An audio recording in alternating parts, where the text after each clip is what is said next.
사람은 누구나 앉아있는 자리가 있습니다. 자리는 우리가 어떤 사람으로 살아가는지를 가장 잘 보여주죠. 우리가 앉아있는 어떤 자리는 안정과 익숙함을 주지만 동시에 우리가 앉아있는 자리가 우리를 속박하거나 제한하기도 합니다. 신앙생활을 하는 우리에게도 익숙한 자리가 있습니다. 대표적인 것이 예배와 봉사의 자리겠죠. 그러나 그것 외에도 하나님 앞에서 나 자신을 규정해서 만든 자리도 있습니다. 자, 이것은 보통 하나님을 향한 태도와 방식으로 인해 만들어진 자리입니다. 보통 신앙생활을 시작하면서 우리의 모든 자리는 은혜로 시작을 하죠. 그러나 시간이 지나면서 그 자리에 익숙해집니다. 그러면 그 자리는 습관처럼 여겨지죠. 자리가 습관이 되는 순간 그 자리는 하나님을 기대하는 자리에서 이탈하기 시작합니다. 예를 들면 말씀 앞에서 감동은 있지만 결단이 없는 자리, 기도는 하지만 삶은 변화하지 않는 자리, 공동체 안에서 오래 있었지만 마음은 멀어진 자리 등입니다. 언제부터인지 인식할 수는 없지만 우리의 자리가 하나님을 향해 열려있지 않고 스스로를 합리화하는 자리로 변해가고 있는 듯 하죠. 이렇게 변화된 자리는 더 이상 생명의 역사를 일으킬 수 없게 되면서 하나님과 상관없는 자리가 되곤 합니다. 오늘 본문에 보면 두 장면이 등장을 합니다. 하나는 세간에 앉아있는 레위와 그의 부르심의 장면이고, 또 다른 하나는 제자로 부르심을 받은 레위가 자신의 집에서 주님과 다른 사람들과 식사를 하는 자리입니다. 두 번째 식사 장면은 다시 두 개의 자리로 나눠줄 수 있습니다. 하나는 주님과 함께 앉아 교제하는 자리이고, 다른 하나는 주님과 떨어진 곳에서 주님을 평가하는 자리이죠. 그러니까 총 두 개의 자리가 나오는데 두 번째 자리는 다시 두 개로 나눠지기 때문에 세 개의 자리가 오늘 본문에 나오는데, 오늘 저는 자리의 관점에서 주님께서 오늘 우리에게 무엇을 말씀하시는지를 좀 생각해 보려고 합니다. 주님은 세간에 앉아있는 레위를 보셨습니다. 레위는 세리이죠. 세리는 로마 제국의 세금 제도를 현장에서 집행하는 사람입니다. 오늘 본문이 레위를 세간에 앉아 있었다라고 하는 것으로 표현하는데, 아마 그는 통행세와 관세를 관리하는 하급 세리였을 가능성이 매우 크죠. 예수님께서 길을 가시다가 세간에 앉아 있는 바로 그 세리를 보시고 나를 따르라 라고 말씀하셨다는 거죠. 당시 상황에서 보면 주님께서 세리인 레위를 제자로 부르시는 것은 파격 그 자체였습니다. 그런 사람을 제자로 부르신다고 하는 것, 그것은 당시 사회적 규범에서 보면 상상하기 힘든 일이었죠. 그런데 더 놀라운 점이 하나 더 있습니다. 주님의 요청을 받은 레위가 자신의 자리에서 일어나서 곧바로 주님을 따랐습니다. 이것은 사실 더 이상합니다. 주님은 그 당시에 파격적인 행동들을 많이 하셨기 때문에 마치 자신이 하나님처럼 죄를 사하는 권세가 있다고 말씀하셨잖아요. 그렇게 파격적인 행동을 하시는 주님이기 때문에 파격적으로 레위를, 세리인 레위를 제자로 부르시는 것, 워낙 파격적이신 분이니까 그렇게 하는 것이 한편으로 이해가 될 수 있습니다. 그런데 레위가 주님의 부르심에 바로 응답하여 제자가 됐다라고 하는 것은 언뜻 이해가 되지 않습니다. 어떻게 세간에 앉아있던 레위가 주님의 말씀 한마디에 결단하여 주님을 따를 수 있었을까요? 한편으로 생각해 볼 수 있는 것은 주님의 말씀의 권위 때문이겠죠.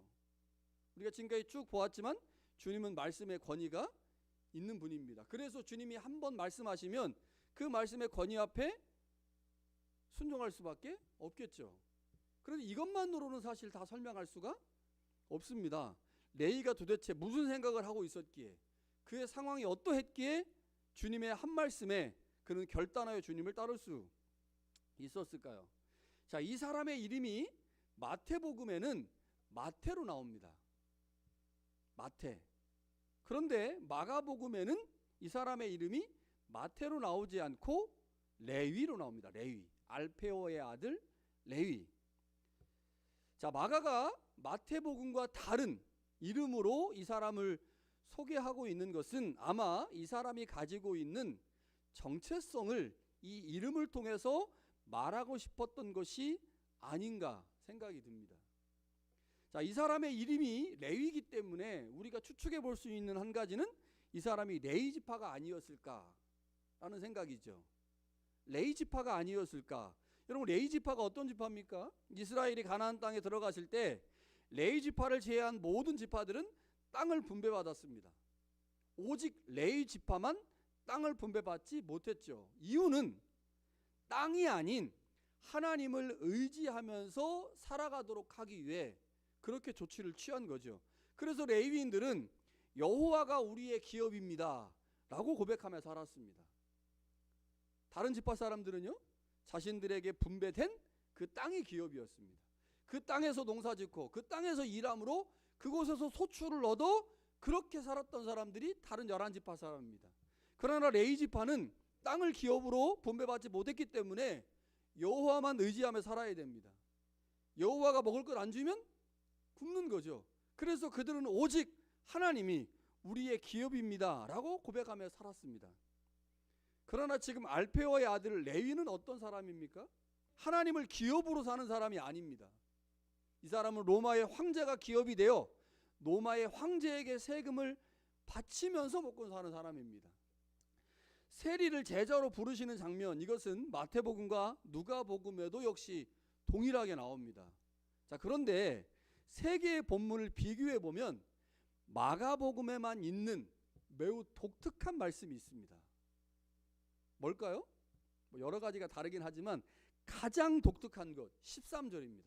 자, 13절 한번 보실까요? 이렇게 되어 있어요. 예수께서 다시 바닷가에 나아가심에 큰 무리가 나왔거늘 예수께서 그들을 가르치시니라. 또 지나가시다가 13절이 마태복음하고 누가복음은 없어요. 사실 13절은 기록하지 않아도 됩니다. 되게 구차하고 뭔가 좀 부가적인 느낌이 들어요. 왜냐하면 14절부터 17절까지 중심 내용은 알페오의 아들 레위가 세관에 앉아있다가 주님의 부르심을 받았다. 그리고 그가 그의 집에서 예수님과 제자들을 섬겼다. 이게 주 내용이란 말이에요. 그런데 별 필요 없는 것처럼 보이는 13절을 마가복음은 기록하고 있습니다. 자, 뭘까요? 이게 마가복음의 특징입니다. 마가복음은 이런 방식으로 자신이 전하고자 하는 메시지를 드러내는데, 우리가 지난주에 본 것처럼요, 마가복음은 주님께서 가르치셨다라는 말씀을 여러 차례 하죠. 그런데 특징이 뭡니까? 가르치셨다라고 말하지만 정작 가르침의 내용은 기록하지 않습니다. 기록을 안 해요. 그리고 바로 다음에 이어지는 이야기와 가르침을 연결해서 주님의 가르침의 내용이 바로 다음에 이어지는 이야기다라고 말하죠. 그래서 주님의 가르침과 다음에 이어지는 이야기를 하나로 묶어서 설명하려고 하는 것이 마가의 중요한 특징인데, 마가는 여러 본문에서 이러한 방식들을 사용하고 있습니다. 자, 그런데 지금 우리가 두 번 봤어요. 자, 두 번. 언제 봤습니까? 1장에 나오는 회당에서 귀신 들린 자를 고칠 때 주님이 가르치셨다. 그리고 행위를 보이시죠. 그리고 2장 1절부터 12절에 나오는 중풍병자를 고치시는 사건에서도 역시 주님이 가르치셨다. 그리고 다음에 행위가 나옵니다. 그래서 가르침과 행위가 서로 연결되어 있다고 하는 사실을 마가는 설명을 합니다. 그런데 그 두 본문에서 가르침은 뭐와 연결되어 있었어요? 기적 이야기와 연결되어 있었습니다. 예수님은 가르치셨고 예수님은 그 다음에 기적을 행하셨어요. 그래서 가르침의 내용이 하나님 나라 복음이고 그 하나님 나라 복음이 선포되는 곳에 기적이 일어난다라는 방식으로 두 본문을 설명을 했습니다. 그런데 오늘 본문은 어떻습니까? 예수님이 가르치셨어요. 바닷가에서 가르치셨습니다. 그리고 레위를 부르셨습니다. 그러니까 지금까지와는 다르게 본문의 이야기, 다시 말하면 가르침의 내용이 레위 부르심과 연결이 된다는 거죠. 특별히 마가가 13절을 기록한 이유는 그 부르심을 받은 레위가 어떻게 주님의 부르심에 그렇게 즉각적으로 반응할 수 있었는지를 설명하고 있는 구절입니다. 자, 다시 말하면 마가가 레위 부르심 바로 직전에 주님의 가르침에 관한 말씀을 기록한 이유는 레위가 그 주님의 가르침에 대한 소문을 들었을 것을 보여주려고 이 말씀을 기록한 거라는 거죠. 마가복음의 다른 본문의 경우에 주로 주님에 관한 소문은 기적과 관련됩니다. 그런데 재미있는 게요, 제가 마가복음을 쭉 연구하다 보니까 소문이라는 단어가 마가복음에 굉장히 자주 나옵니다. 마태복음하고 누가복음에 잘 안 나와요. 그러니까 어떤 사람이 질병을 치유받기 전에 예수님이 질병을 고치시는 분이라는 소문을 듣는 겁니다. 예수님의 제자가 되기 전에 어떤 사람이 주님의 부르심에 즉각적으로 반응하기 전에 이 사람이 뭘 듣는 거예요? 소문을 듣는 거예요. 누구에 대한? 예수님에 관한 소문을 듣는 거죠. 이런 방식으로 기록을 하는 겁니다. 그래서 예수님의 소문이 기적과 연결되거나 예수님의 소문이 믿음과 연결되거나 예수님의 소문이 따르심과 연결되는 방식으로 기록하고 있는 게 마가복음입니다. 자, 그런 관점에서 본다면 레위 부르심 앞에 주님의 가르침에 관한 이야기를 기록한 이유는 레위가 주님의 가르침에 관한 소문을 들었을 거라는 거죠. 주님의 가르침에 관한 소문이 무엇인지는 정확하게 알 수 없지만 뭔가를 들었어요. 자, 그럼 우리가 추측해 볼 수 있겠죠. 하나님의 나라에 대해서 들었을 수도 있고, 예수님이 그 하나님 나라의 일꾼들을 부른다는 소식을 들었을 수도 있고, 예수님이 귀신을 쫓고 병을 고치는 그 능력이 주님의 말씀의 권위 때문에 나타난다는 소식을 들었을 수도 있습니다.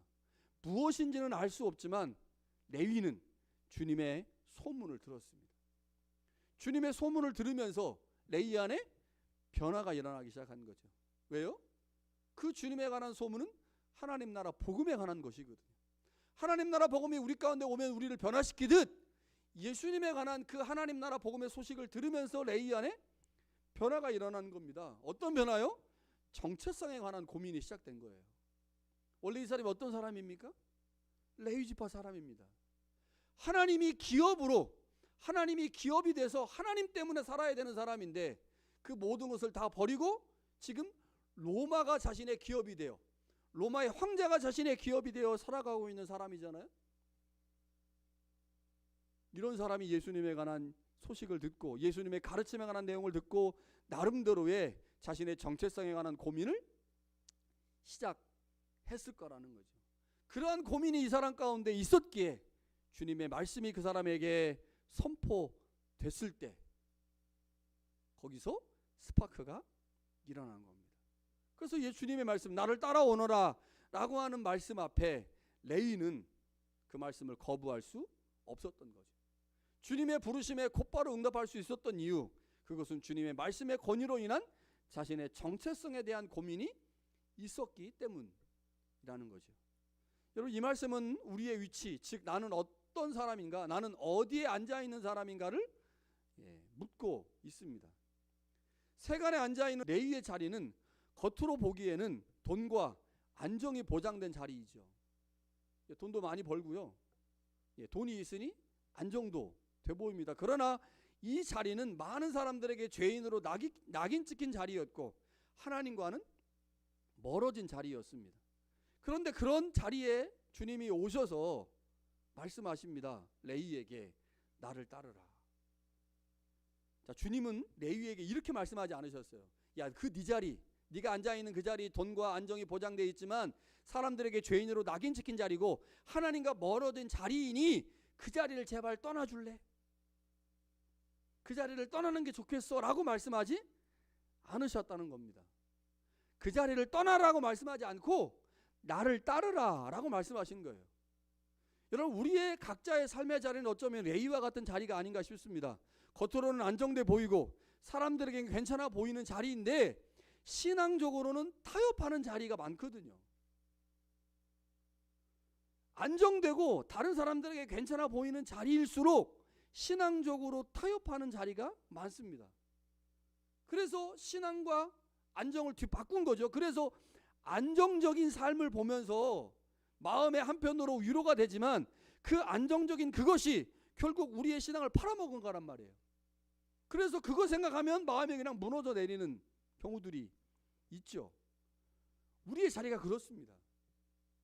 우리의 자리가. 그런데 그 자리에 오셔서 주님이 그 자리를 떠나라 라고 말씀하지 않고 나를 따르라 라고 말씀하신다는 거예요.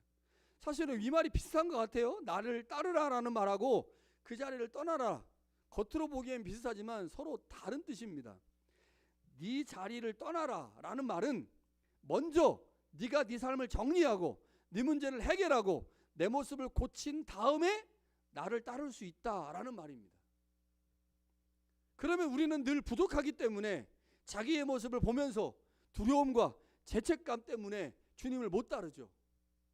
주님을 따르고는 싶은데 주님을 따르려고 하니 내 자리를 정리해야 되는 거예요. 안정도 버리고 편안함도 버리고 모든 것을 버리고 그 다음에 주님을 따르려고 생각하니 못 따르는 거예요. 그거 버리기가 너무 두렵거든, 무섭거든. 근데 안 따르자니 찜찜하고 따르자니 죽겠고 이것 때문에 갈등하고 있습니다. 그런데 주님이 우리에게 오셔서 네 자리를 떠나라라고 말씀하지 않고 나와 함께 하자, 함께 그 길을 걸어가자라고 말씀하신다는 겁니다. 여러분, 주님을 따르는 게 먼저죠. 주님을 따르면, 다시 말하면 주님이 우리의 삶의 가장 중요한 것으로 우리가 설정을 하면 그 다음에 자연스럽게 일어나는 것이 떠남입니다. 여러분, 우리는 완벽한 상태일 때 주님을 따를 수가 없어요.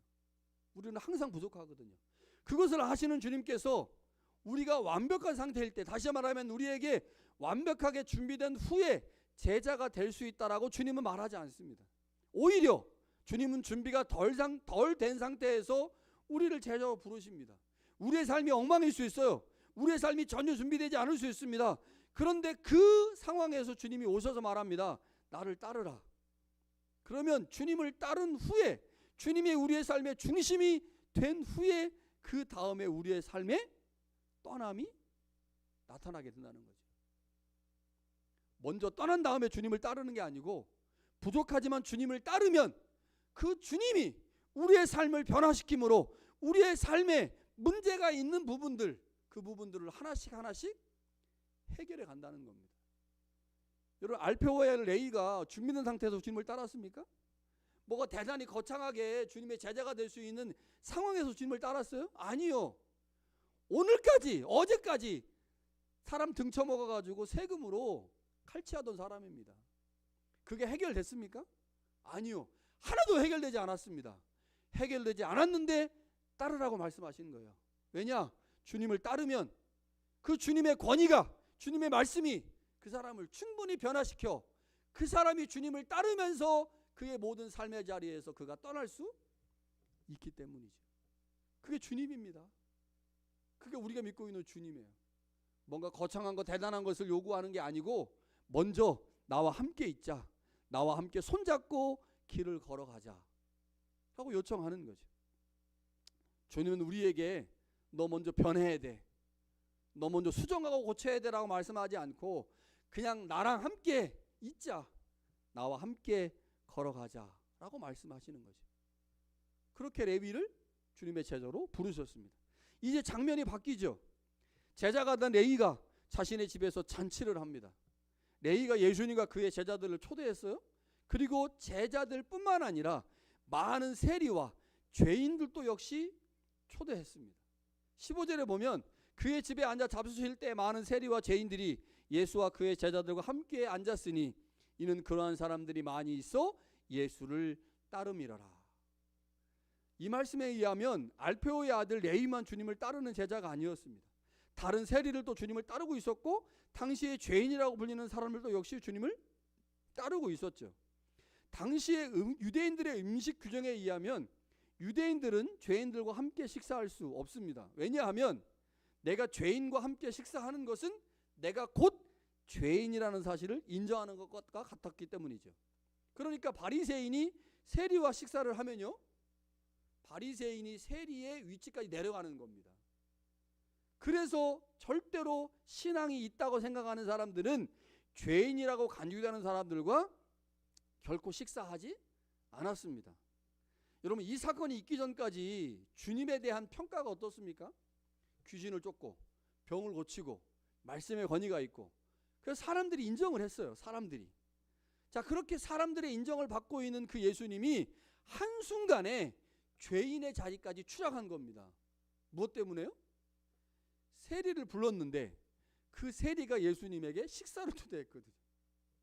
그러니까 제자로 부르신 다음에 야, 나랑 같이 가자. 너 나 잘 따라오면 돼. 야, 그 정도면 만족할 건데, 그렇지 않고 세리가 예수님께 식사 초대를 한 겁니다. 우리 집에 가서 같이 식사하시죠. 세리가 오버한 거예요. 막 죄인들도 막 불렀어요. 동료 세리를. 그리고 세리급으로 여겨졌던 많은 죄인들을 불러다가 식사를 하게 되면서 예수님의 위치가 랍비의 자리에서 죄인의 자리로 완전히 곤두박질을 치게 된 거죠. 이것을 바라보던 서기관들, 바리새인들 이상하게 생각할 수밖에 없었죠. 스스로 자신의 권위를 추락시키고 있는 예수님을 보면서 그 사람들이 이상했습니다. 오늘 본문에 보면 서기관들이 나오는데요. 이 서기관들은 바리새파 출신과 비바리새파 출신으로 구분이 됩니다. 그러니까 당시에 서기관들이 율법을 필사하는 사람들이었기 때문에 율법의 전문가라고 불렸는데, 이 율법의 전문가들은 두 부분으로 나눠졌어요. 바리새파인 사람들이 서기관이 되는 경우가 있고, 바리새파가 아닌 사람들 중에 서기관이 되는 경우가 있는데, 대략 상당히 많은 수가 바리새파인들이 서기관이 됐어요. 그런데 이 바리새파인들 중에 서기관들은 그 당시에 있는 다른 서기관들보다 훨씬 더 보수적이었습니다.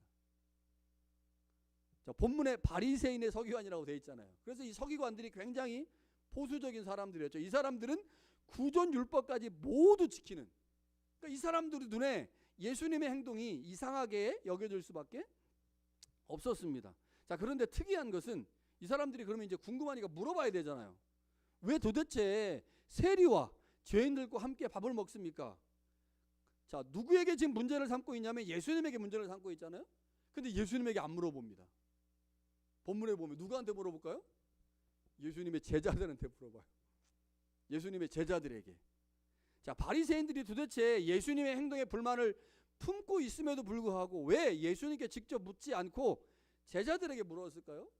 자, 이것 때문에 제가 좀 찾아보니까 당시 유대 사회에서 랍비에게 질문을 정면으로 하게 되면 그것은 곧 무엇을 의미하느냐? 그 사람의 해석과 판단을 일정 부분 인정하는, 그러니까 당신은 해석과 판단의 주체자입니다 라고 하는 것을 인정하는 행위였어요. 그러니까 바리새인들이, 이 서기관들이 예수님께 직접 질문하잖아요. 그러면 예수님의 권위를 그냥 인정하는 겁니다. 당신은 해석과 말씀의 권위가 있는 분입니다. 이렇게 되면 이제 문제가 되지 않습니까? 질문이라고 하는 것은 언제나 권위관계를 전제했어요. 그래서 질문을 받는 사람은 답할 자격과 권위를 가진 존재로 공적으로 인정되는 겁니다. 그래서 예수님께 직접 질문하지 못하고 제자들에게 물어본 거예요. 그럼 예수님께 직접 질문하지 않았기 때문에 예수님의 권위에 대한 인정이 서기관들 사이에 없는 거죠. 교묘하게 뭔가 좀 빠져나가려고 이렇게 질문을 한 겁니다. 자, 그런데 그 말을 예수님이 바로 옆에 있으니까 들을 거 아니에요. 예수님이 들으시고 이렇게 말씀하시는 거예요. 건강한 자에게는 의사가 쓸데없고 병든 자라에게야 쓸데있느니라. 나는 의인을 부르러 온 것이 아니요 죄인을 부르러 왔다. 자, 이 말씀은 예수님의 사역을 한마디로 보여주는 선언이죠. 다시 말하면 바리새인들이 문제를 삼았던 바로 그 행동, 죄인들과 함께 밥을 먹는 행동은 예수님이 이 땅에 오신 목적을 보여주는 거다. 나는 이 땅에 의사로 왔다. 그러면 당연히 의사가 병든 자, 환자를 만나서 그들에게 치유를 베푸는 것이 당연한 것 아니냐. 그러니 내가 지금 하고 있는 이 식사 행위는 의사로서 나에게 부여된 권한이다. 이거는 당연한 것이다 라고 말씀을 하는 거죠. 자, 마가복음은 우리에게 이 장면을 통해 무엇인가 지금 메시지를 전하고 있습니다. 자, 첫 번째 장면이 세간에 앉아 있는 세리가 부르심을 받는 장면이었고요. 두 번째 장면은 그 세리가 주님의 은혜에 감격하여 식사를 대접하는 자리입니다. 그런데 그 식사를 대접하는 그 자리가 두 개의 자리로 나눠지죠. 하나의 자리는 주님과 함께 집에서 밥을 먹는 자리입니다. 또 다른 하나의 자리는요, 주님과 떨어진 집 밖에서 주님께 질문하는 자리입니다. 스스로 건강하다고 말하는 서기관들은 자신들이 하나님 나라 안에 자리를 잡고 있다고 생각했을 것입니다. 그러나 그들의 자리는 지금 어디예요? 집 바깥입니다. 마가가 굉장히 노련하게 이것들을 지금 우리 가운데 보여주고 있는 거예요. 하나님의 나라 안에 있다고 생각하는 서기관들은 예수님과 함께 식탁에 앉아 있지 못합니다. 왜요? 앉는 순간 뭐가 돼요? 자신들이 죄인이 되니까, 세리인 죄인과 동급이 되니까 그 자리에 못 앉는 겁니다. 그래서 집 안으로 못 들어와요. 그리고 어디에 있는 거예요? 집 바깥에 있는 겁니다. 하나님 나라 안에 있다고 생각하는 그들은 집 바깥에 있어요. 반면에 어떻습니까? 하나님의 나라에 참여할 수 없다고 생각된, 하나님 나라 바깥에 있다고 여겨졌던 세리와 죄인들은 주님과 함께 집 안에 있습니다. 율법을 지킨다고 자부하던 자들은 하나님 나라 바깥에 서 있고, 죄인이라고 불렸던 사람들은 예수님 곁에 있습니다. 마가복음은 누가 안에 있고 누가 밖에 있는지를 설명하고 있습니다. 여러분, 이 결정 기준이 뭘까요? 누가 안에 있고 누가 바깥에 있냐. 기준이 뭡니까? 유대교에서 말하는 신분이 결정합니까? 아니요. 바리새인 서기관들은 바깥에 있어요. 무엇이 결정하느냐? 주님을 대하는 태도가 결정합니다. 주님을 의사로 인정하면 안에 있는 거예요. 주님을 의사로 인정했다고 하는 건 결국 뭐를 인정하는 겁니까? 나의 질병 상태를 인정하는 거잖아요. 그러니까 내가 죄인이고 내가 하나님 앞에 부족한 자이고 내가 연약한 자라는 사실을 인정하는 자는 주님을 의사로 인정하고 그 주님과 함께 집 안에 있습니다.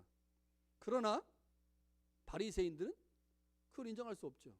주님의 존재도 인정할 수 없고 자신의 죄인됨의 상태도 인정할 수 없죠. 그래서 주님과 함께 같은 자리에 앉아있을 수 없습니다. 여러분, 지금 우리는 어떤 자리를 원하고 있습니까? 어떤 자리에 앉아 있습니까? 우리는 흔히 바리새인들을 쉽게 비판합니다. 바리새인들, 에이구 저것들 비판하죠. 그러나 사실 우리도 바리새인들처럼 그들이 앉았던 자리에 익숙해 온 지 오래됐습니다. 교회 안에 오래 있으면서 말씀을 많이 알고 신앙의 언어에 익숙해질수록 우리는 어느새 주님을 따르는 자리에서 주님을 따르는 자들을 비판하고 해석하는 자리로 옮겨가죠. 더 심한 경우에는 주님을 평가하는 자리까지 옮겨갑니다.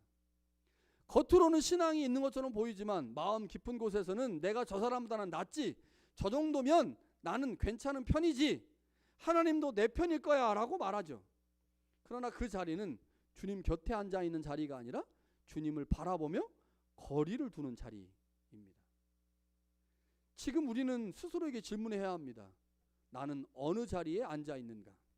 나는 어디로 내 자리를 옮겨야 하는가? 레위가 세관의 자리에서 주님과 함께 주님을 대접하는 자리로 옮겼습니다.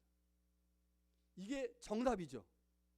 우리가 모두 원하는 것입니다. 그런데 반면 누구의 자리도 있어요? 바리새인의 서기관의 자리도 있어요. 주님과 함께 할 수 없는 자리에 앉아서 주님을 비판하고 주님을 평가하는 자리도 있다는 거죠. 여러분, 우리가 우리의 자리를 고민하면서 여러분이 어떤 자리에 계신지 저는 모릅니다. 제가 유일하게 알 수 있는 거는 내가 어느 자리에 앉아 있는지, 나만 알아요. 내가 어느 자리에 앉아 있는지. 그런데 우리가 이렇게 우리의 자리가 어떤 자리인가, 내가 지금 제대로 잘 앉아 있는가, 아니면 내가 지금 자리를 옮겨야 되는데 세관에서 식탁으로 옮길 것인지, 아니면 바리새인들처럼 주님과 상관없는 집 바깥의 자리를 잡고 앉아 있을 것인지, 이건 우리가 결정을 해야 하는데, 이렇게 자리 문제를 고민하면서 우리가 반드시 기억해야 될 게 있다는 겁니다. 그것은 주님이 우리에게 그 자리를 먼저 떠나라 라고 말씀하지 않고 이제 나를 따르라, 나와 함께 있자, 나와 함께 걸어가자라고 말씀하신다는 거죠. 주님은 우리의 삶이 정리된 후에 주님을 따르라고 말씀하지 않습니다. 문제가 다 해결된 다음에 신앙이 완벽해진 후에 오라고 말씀하지도 않으시죠. 오히려 지금 그 자리에서 가장 부끄럽고 가장 연약하고 가장 혼란스러운 그 자리에서 주님께서 말씀하십니다. 나와 함께 가자, 나와 함께 앉아 밥 먹자. 주님은 우리의 상황이나 사정을 그렇게 심각하게 보시지 않습니다. 우리가 주님을 따를 때, 주님을 우리의 왕으로 모실 때 우리의 삶에 복잡했던, 우리의 삶에 해결되지 않았던 그 문제들은 자연스럽게 해결될 것이기 때문이죠. 주님이 그걸 알고 계십니다. 그래서 지금 우리가 어떤 상황 가운데 있는지 그거는 별로 주님에게 중요하지 않아요.